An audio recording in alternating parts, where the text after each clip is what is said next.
إلهي بمهاد اسكاله إله النوك فدودية كلهم كان إن أنا سني معنا إنتن أو سمدي مقالة بوساس جوي إنتي سلك لي إن رنانتينا فكر كإيو إنتي سوج جدي يعني سمدو أيان لقبة هذا الكيا قاعد مي إن runtii waqtigaynu ku jirno iyo Puntland intay hadda soo dhisnayd waxay ku noqonaysaa madmadow haddii waxyaalahan oo kaleeto ay dhacaan waxaana ka sii liidata haddii wax laga qaban kari waayo waxaan rajaynaynaa ilaahay idankiis insha allah bismillaahi kariim hawshaanu sida ay simadu u sheegeen inay si khayr ku dhamaato darafyada ay quseeyaan siday Puntland ku soo caalamayn jiray waxay ahayd in wax walba oo jira laga wada hadlo khilaafka hadduu yar yahayna Soomaalidu waxay tiraahdaa waa la baabi'iyaa hadduu badan yahayna waa la yareeyaa runtii annaga kelmadayadu ismadu maraaxil badan bay soo mareen marba heer bay soo mareen ilaa dhisidii Puntland la dhisay wada ragga halkan fadhiya Beeldaaji Cali waan u malaynayaa baa asaasayaashii ka mid ahaa ilaa yoomana hada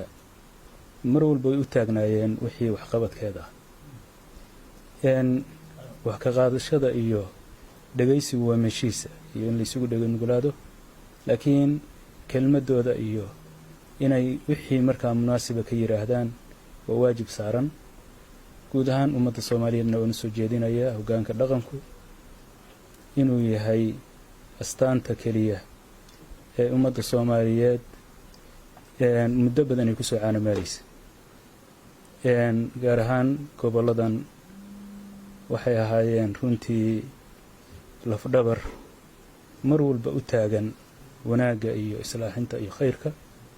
waxaan rajaynaynaa insha allah bismillaahi kariim haddana inay kaalintoodii iyo mid ka sii wanaagsan inay qaataan howlahanna waxaan leenahay xaafadaha hadda beeldaajiyaashu sheegeen oo laga qaxayo inaan magaalada qax imaan inaan xaafadaha laga qaxin inaan dadka la barakicin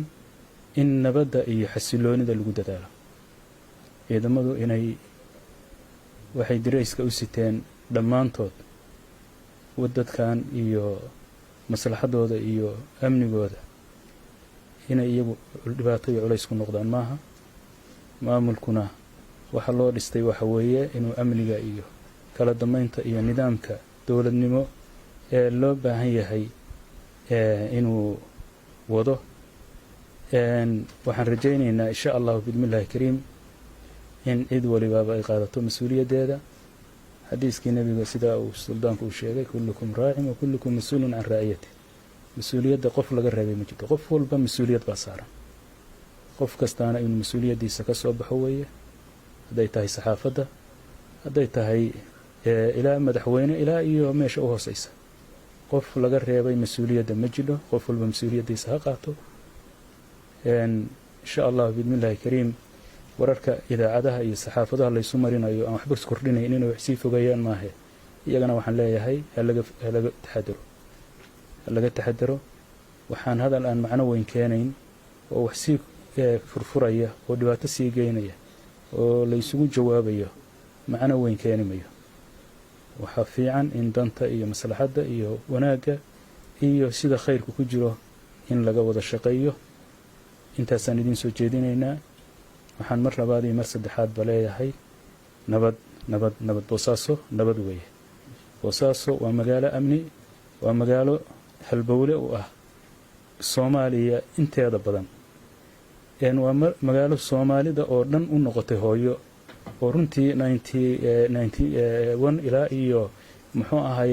sagaashama inta 90yadii intii ahayd Soomaaliya oo dhan halkan ayay isugu wadatay meeshan ay muxuu ahay hooyo u noqotay cid Soomaaliya oo ka maqnayd ma jirin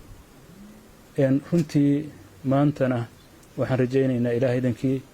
inayn abaalkeedu noqon inay muxuu ay dhibaato iyo fadqararo ka dhacdo insha Allah bismillaahi kariim waxaan rajaynaynaa inay arrintan taagan in nabad ku dhammaato maslaxadda iyo khayrka iyo wanaagana laga wada shaqeeyo watacaawanuu cala albiri waataqwa walaa tacaawanuu cala alismi waalcudwaan sala allahu calaa nabiyina maxamedin cala aalihi wasaxbi waslm ilahay waxaan ka baryaynaa amni iyo nabadgelyo ilaahu maslaxada iyo amni baanu kaa barinay ilaahu talada abshirta ana waafaji rabbiyow ilaahu bogayaga burcad isu mari khalalka iyo tafaraaruqa iyo fitanta iyo sharka ilaahu naga dhex saar